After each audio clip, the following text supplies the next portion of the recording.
படைச்சவனுக்கு படி அளக்க தெரியும் அப்படின்னு சொல்லி ஒரு அற்புதமான வாக்கு அதை நாம கேட்டிருக்கிறோம். மரத்தை வச்சவன் தண்ணி ஊத்துவான் அப்படின்னு கூட சில பேர் சொல்லிக்கிறது உண்டு. உண்மைதான். அதாவது நாம எப்படி வாழணும், நம்ம வாழ்க்கை எப்படி இருக்கும், நம்முடைய வாழ்க்கையின் அடுத்த கட்டம் என்ன அப்படி என்பதெல்லாம் நாம முடிவு செய்வது கிடையாது. தாயின் வயிற்றுல நம்ம கருவாக உருவாவதற்கு முன்னமே, இன்னும் சொல்ல போனா நம்முடைய அம்மா அப்பா ரெண்டு பேருமே அவர்கள் திருமணம் ஆவதற்கு முன்னாடியே நாம தான் அவர்களுக்கு பிள்ளையாக பிறக்க போகிறோம் அப்படி என்பதை முடிவு செய்தது அந்த தெய்வம். அந்த தெய்வத்துக்கு நம்முடைய வாழ்க்கை வழிநடத்த நல்லபடியாக தெரியும். ஆகவே இன்னைக்கு பாருங்க, முதலாவது வாசகத்துல எலியா, இந்த எலியாவை ஆண்டவர் சொல்றாரு, ஒரு இடத்துக்கு போ, இந்த இடத்துக்கு போ.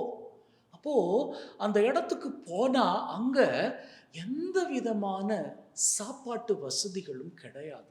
அது எலியாவுக்கு நன்றாக தெரியும். ஆனா அவர் என்ன பண்றாரு, ஆண்டவர் சொல்லிட்டார் அப்படின்னு சொல்லி புறப்பட்டு போறாரு. அப்படி புறப்பட்டு போற வேளையிலே ஆண்டவர் சொல்றாரு, நீ அங்க போனா உனக்கான சாப்பாட்டுக்கான ஏற்பாடெல்லாம் நான் பண்ணிட்டேன். அங்க ஒரு காகம் உனக்கு சாப்பாடு காலையிலையும் மாலையிலையும் கொண்டு வந்து கொடுக்கும். ஆண்டவருடைய வார்த்தையை நம்பி அவர் போனாரு. அவர் வயிறார நிறையும்படிக்கு அங்க இருந்த நாட்கள் பூராக ஆண்டவர் அவருக்கு உணவளித்தார். நம்முடைய வாழ்க்கையிலும் ஆண்டவர் சில காரியங்களை கட்டளையிடுகின்ற பொழுது, இப்படித்தான் நம்முடைய வாழ்க்கை இருக்கணும் அப்படின்னு சொல்லி அவர் கட்டளை இடுகின்ற பொழுது, நம்முடைய வாழ்க்கை பயணத்துல அவை எல்லாம் சில நேரத்துல கடினமாக இருக்கும். இப்போ கூட நீங்க கடந்து செல்லுகின்ற பாதையில எத்தனையோ கரடு முரடான காரியங்களை சந்திச்சுக்கிட்டு இருக்கலாம். உங்களுடைய வாழ்க்கையில நீங்க நினைச்சபடி நினைச்ச காரியங்கள் கைகூடாமல் இருக்கலாம். நீங்க நினைச்சீங்க அந்த பிஸ்னஸ் நல்லபடியாக முன்னுக்கு வரும் அப்படின்னு சொல்லி, ஆனா நீங்க ரியாலிட்டியில பார்க்கிறது என்ன அப்படின்னு சொன்னா, உங்களுக்கான தொய்வு நிலை அல்லது ஃபெயிலியர். நீங்க ஒரு அடி முன்னுக்கு எடுத்து வச்ச 2 அடி பின்னுக்கு வந்துடுறீங்க. என்ன இது, எல்லாம் கரெக்டாக தானே இருக்குது அப்படின்னு நீங்க யோசிக்கலாம்.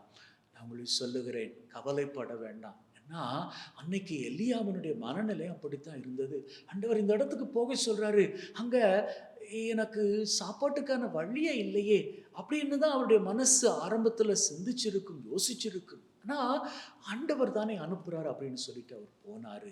அவருடைய வயிறு நிரம்பும்படியாக ஆண்டவர் அனுப்பிய நாள்ல இருந்து அவர் திருப்பி கூட்டி வர்ற நாள் வரைக்கும் அவர் நிறைச்சுக்கிட்டே இருந்தார். அது போலதான் உங்க பிசினஸ் என்னதான் சரிவை கண்டாலும் கூட ஆண்டவருக்கான ஒரு திட்டம் இருக்குது. திட்டம் உங்க மத்தியில நிச்சயமாக நிறைவேறும். இன்னைக்கு வேணா உங்க பிசினஸ் சரிஞ்ச நிலையில இருக்கலாம், ஆனால் இதே நிலையில நீங்க இருக்க போவது கிடையாது. உங்களுக்கான உயர்வா ஆண்டவர் வைத்திருக்கிறார். இப்படித்தான் ஒவ்வொரு நிலையிலும், படிப்பாக இருக்கட்டும், குடும்ப வாழ்க்கையாக இருக்கட்டும், திருமண வாழ்க்கையாக இருக்கட்டும், அல்லது உடல்ல நீங்க இப்ப வரைக்கும் அனுபவிச்சுக்கிட்டு இருக்கக்கூடிய இந்த வியாதியின் நிலையாக இருக்கட்டும், இவற்றுக்கெல்லாம் முடிவு உண்டு. ஆகவே நீங்க என்ன தெரியுமா பண்ணிக்கணும், ஆண்டவர் மீது வைத்து இருக்கக்கூடிய நம்பிக்கையை மாத்திரம் இழந்துராதீங்க.